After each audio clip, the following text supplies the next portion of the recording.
Hello, I'm Sam Hanson from the Racing Post, and I'm joined at the end of Royal Ascot Day 5 by my esteemed colleague Dave Orton. And Dave, it's been a brilliant day, hasn't it? Lovely sunshine and some terrific equine performances, possibly most notably Blue Point. Let's talk about the weather first, shall we? On Tuesday, when me and you were here walking in, we never thought we'd get this, did we? Good to firm on the straight track. Unbelievable. Lati Dar pulled out, of course, of the big one today, the Hardwick. Why? Because the ground wasn't ideal for her. A course record smashed in the first, but let's talk about Blue Point, shall we? Absolutely unbelievable. You remember when Choisir, the Australian bull, came over and did the double? You had to feel they were confident, didn't you? The interesting thing about it, I think, Sam, is that those Australian horses were fresh. He hadn't run since Meydan.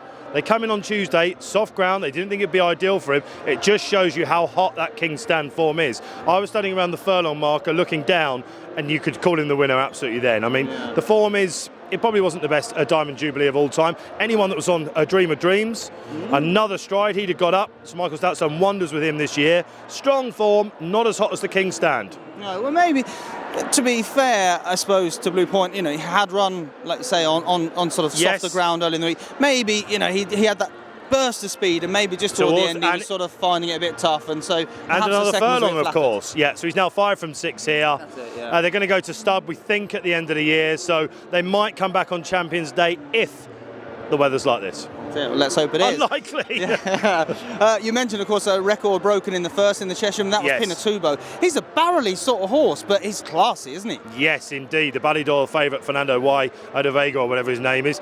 Floppetar now, isn't he? He looked like he was coming there to win the race, Ryan Moore. I love the way that Pinatubo just dug deep. He's a Woodcut winner, of course, on Derby Day at Epsom, and you're thinking that's 6 furlongs. How's he going to get up this stiff finish? Well, he was gone, wasn't he? They locked horns. I love the way he did it. Smashed the course record into now 10 to 1, 9 to 1 for next year's Guineas. You have to think a Cheshire winner at 2. He's going to stay the mile. Maybe something, I don't know, later on they'll be looking at the Dewhurst now, surely. Yeah, well, that's it. I mean, he certainly saw out that 7 furlongs very well today, so I'd be quite keen on him for the Guineas, actually, I must say. That's fair enough. Sometimes you get these quotes, don't you, coming in for the Binners and the likes of them, and you sort of tear them up and throw them over your shoulder and think he's just doing their job. But of course, some shoe punters I know have taken that 10s already, so he looks a little bit more scopy than a 2-year-old as well. What we should say about his form, check out his Wolverhampton win, of course his win at Epsom. Everything's coming out and winning at the moment. It's sizzling stuff. That's it. Sizzling stuff as well, perhaps from Defoe, an older horse, but he seems to be kind of reaching his prime, and it could be King George bound now, maybe. Yes, absolutely, and another boost for Epsom, wasn't it? Yes. The Coronation Cup making Kew Gardens run look a little bit better as well. They will lock horns again in the King George. It just depends now what the 3-year-olds can do. They get that weight allowance, of course. Is there a filly out there? Probably not. It's going to be Japan, who was a sizzling winner earlier on the week. Very easy winner yesterday. Yeah. If you were on that, you never really had a moment's doubt, did you? Made that, you know, odds on. It should have been 5 to 4 was an absolute pleasure, really. Yeah. So I think Japan will probably go there. Kew Gardens, they still like that older mile 4 horse at Ballydoyle, so they're trying to get that done. But Defoe, he's now fully proven his stamina. Looked like a mile 2 horse last year. Roger Varian, what a day he's having.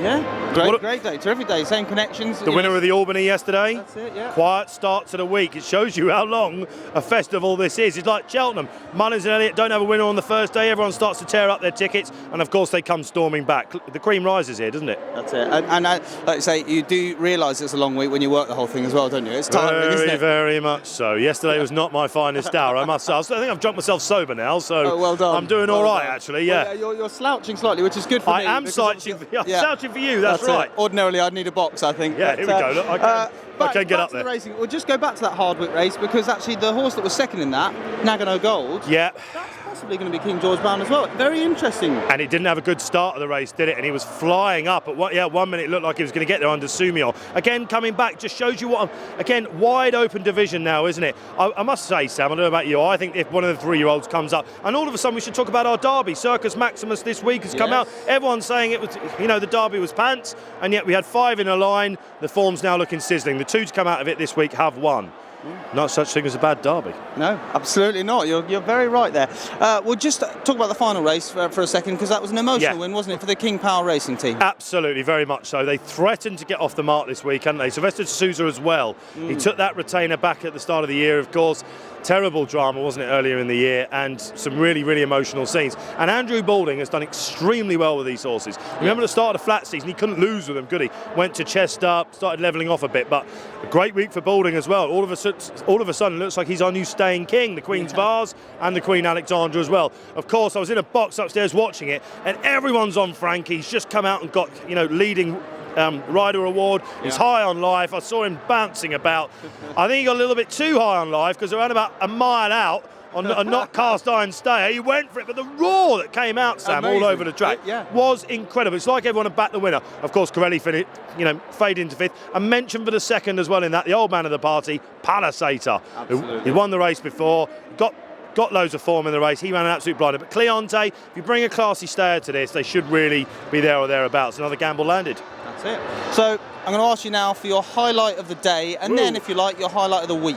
I'm going to say Pinatubo. Right. I love these 2-year-olds going forward. It's what it's all about, and it's very exciting. We needed something to maybe throw down a marker for the classics next year and the later 2-year-old race. It's all about too darn hot, wasn't it, later on in the season? Yeah. Let's hope that some more 2-year-olds step up. But I think that Cheshire winner, like Churchill the time before that, Clemmy the time before that, you can get decent winners at a Churchill. He went on. He won a Guineas. Can this bloke do it? That probably was the highlight of the day. Love a course record, but it's smashed. Excellent. And the highlight of the week? Wow. Stradivarius. Probably just about, wasn't it, on what we're now going to call maybe not Ladies' Day, but Frankie Day. Yes. That was insane. Saw some really weird things happening there. The sun came out. Punters were loving life. Frankie's had a great week. It means that racing's had a great week. Absolutely. I think we've all had a terrific week. We're all looking forward to a bit of a break, I must say, but it has been a fantastic week. And don't forget to check out racingpost.com for all the Ascot fallout and all the tips going forward.